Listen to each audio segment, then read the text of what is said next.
ಹಾಸನಾಂಬ ವಿಶ್ವರೂಪ ದರ್ಶನ ಆಗ್ತಾ ಇದೆ. ಕೆಲವೇ ಕ್ಷಣಗಳಲ್ಲಿ ಹಾಸನಾಂಬೆ ಗರ್ಭಗುಡಿಯನ್ನ ಓಪನ್ ಮಾಡಲಾಗುತ್ತೆ. ವರ್ಷಕ್ಕೆ ಒಮ್ಮೆ ದರ್ಶನವನ್ನ ನೀಡುವಂತಹ ತಾಯಿ.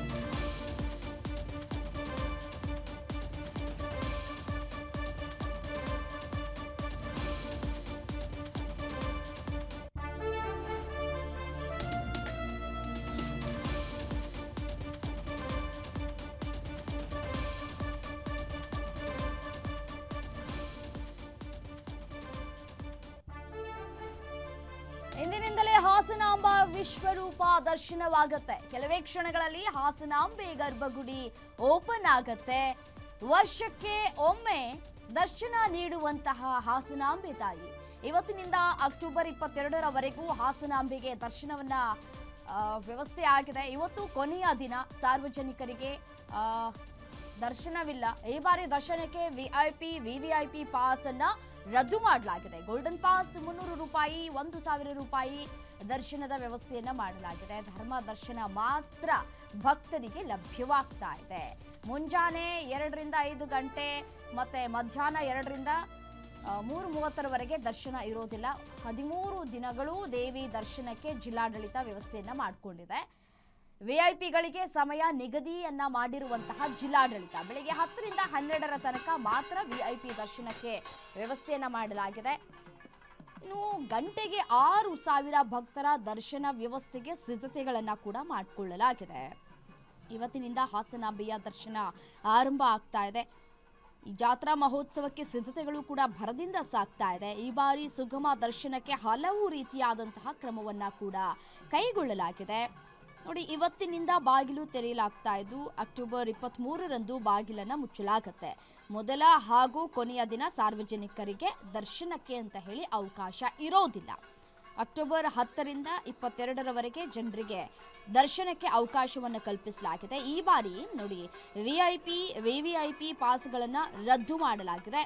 ಗೋಲ್ಡ್ ಪಾಸ್ ಅನ್ನ ಜಾರಿಗೊಳಿಸಲಾಗಿದೆ. ಒಂದು ಪಾಸ್ಗೆ ಒಬ್ರು ಮಾತ್ರ ಬೆಳಗ್ಗೆ 7ರಿಂದ 10ರವರೆಗೆ ದರ್ಶನವನ್ನ ಪಡೆದುಕೊಳ್ಳಬಹುದು. ಗಣ್ಯರಿಗೆ ಬೆಳಗ್ಗೆ 10:30ರಿಂದ ಮಧ್ಯಾಹ್ನ 12:30ರವರೆಗೆ ಅವಕಾಶವನ್ನ ಕಲ್ಪಿಸಿಕೊಡಲಾಗಿದೆ. ಟಿಕೆಟ್ ಕಾದಿರಿಸುವುದು, ಆಯಾ ದಿನ ದರ್ಶನಕ್ಕೆ ತಗುಲುವಂತಹ ಸಮಯ ಮತ್ತೆ ದರ್ಶನದ ವೇಳಾಪಟ್ಟಿ ಸೇರಿ ವಿವಿಧ ಮಾಹಿತಿಗಳನ್ನು ಈಗಾಗಲೇ ಗ್ಯಾರಂಟಿ ನ್ಯೂಸ್ ಕೂಡ ನೀಡಿದೆ. ಮತ್ತೆ ಈ ಬಾರಿಯ ಹಾಸನಾಂಬ ಜಾತ್ರಾ ಮಹೋತ್ಸವದಲ್ಲಿ ಫಲಪುಷ್ಪ ಪ್ರದರ್ಶನ, ಆಹಾರ ಮೇಳ, ಕೃಷಿ ಮೇಳ, ಶ್ವಾನ ಪ್ರದರ್ಶನ ಹಾಗೂ ಸಾಂಸ್ಕೃತಿಕ ಕಾರ್ಯಕ್ರಮವನ್ನ ಆಯೋಜನೆ ಮಾಡಲಾಗಿದೆ. ಪ್ರವಾಸೋದ್ಯಮದ ಅಭಿವೃದ್ಧಿಗೆ ಜಿಲ್ಲೆಯ ವಿವಿಧ ಸ್ಥಳಗಳಿಗೆ ಭೇಟಿ ನೀಡೋದಕ್ಕೆ 12 ಪ್ಯಾಕೇಜ್ ಅನ್ನು ಕೂಡ ಮಾಡಲಾಗಿದೆ. ಮತ್ತೊಂದು ಕಡೆ ಹೆಲಿ ಟೂರಿಸಂಗೆ ಸಿದ್ಧತೆಯನ್ನ ಕೂಡ ಮಾಡಿಕೊಳ್ಳಲಾಗಿದೆ. ಇನ್ನೇನು ಕೆಲವೇ ಕ್ಷಣಗಳಲ್ಲಿ ಹಾಸನಾಂಬೆ ತಾಯಿ ದರ್ಶನವನ್ನ ಕೂಡ ಕೊಡ್ಲಿಕ್ಕಿದ್ದಾಳೆ. ಕೆಲವೇ ಕ್ಷಣಗಳು ಬಾಕಿ ಉಳಿದಿದೆ. ಸಾಂಪ್ರದಾಯಿಕ ಉಡುಗೆ ಕಡ್ಡಾಯ ಅಂತ ಕೂಡ ಮಾಡಲಾಗಿದೆ. ಪ್ರತ್ಯೇಕ ಸಮಯ ಮತ್ತು ಸರತಿ ಸಾಲಿನಲ್ಲಿ ನಿಂತ್ಕೊಂಡು ದರ್ಶನವನ್ನ ಮಾಡಬೇಕಾಗಿದೆ. ಈ ಬಾರಿ ಗಂಟೆಗೆ 6000 ಭಕ್ತರ ದರ್ಶನ ವ್ಯವಸ್ಥೆಯನ್ನ ಮಾಡಿಕೊಳ್ಳಲಾಗಿದೆ. ಒಂದು ಗಂಟೆಗೆ 6000 ಭಕ್ತರು ದರ್ಶನವನ್ನು ಪಡಿಬೇಕು. ಅಷ್ಟರ ಮಟ್ಟಿಗೆ ವ್ಯವಸ್ಥೆಯನ್ನು ಮಾಡಿಕೊಳ್ಳಲಾಗಿದೆ. ನೋಡಿ, ನಾವು ತಿರುಪತಿಯಲ್ಲೂ ಕೂಡ ದರ್ಶನ ಹೇಗೆ ಮಾಡ್ತೀವೋ ಅದೇ ರೀತಿಯಾಗಿ ಇಲ್ಲೂ ಕೂಡ ಸಾಕಷ್ಟು ಭಕ್ತಾದಿಗಳು ಬರ್ತಾ ಇರ್ತಾರೆ.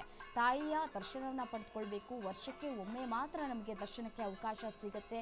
ಸೊ ಹಾಗಾಗಿ ತಾಯಿಯ ದರ್ಶನವನ್ನು ಪಡೆದುಕೊಳ್ಬೇಕು ಅಂತ ಹೇಳಿ ಒಂದು ಕಡೆ ಜನಸಾಗರವೇ ಹರಿದು ಬರುತ್ತೆ. ಹಾಗಾಗಿ ಇವತ್ತು ತಾಯಿಯ ದರ್ಶನ ಭಾಗ್ಯ ಜನಸಾಮಾನ್ಯರಿಗೆ ಇರೋದಿಲ್ಲ ಮತ್ತು ಯಾವುದೇ ರೀತಿಯಾದಂತಹ ವಿಐಪಿ ವಿವಿಐಪಿಗಳಿಗೆ ಇರೋದಿಲ್ಲ. ಇವತ್ತು ಅಲ್ಲಿ ಕರ್ತವ್ಯವನ್ನು ನಿಭಾಯಿಸ್ತಾ ಇರ್ತಾರಲ್ಲ ಅರ್ಚಕರು, ಅಲ್ಲಿರೋರಿಗೆ ಮಾತ್ರ ಈ ಒಂದು ಅವಕಾಶ ಇರುತ್ತೆ. ಯಾಕೆಂದರೆ ಅವರೇ ಈ ದೇವಸ್ಥಾನದ ಎಲ್ಲ ರೀತಿಯಾದಂತಹ ಸಿದ್ಧತೆಯನ್ನು ಮಾಡಿಕೊಂಡಿರ್ತಾರೆ.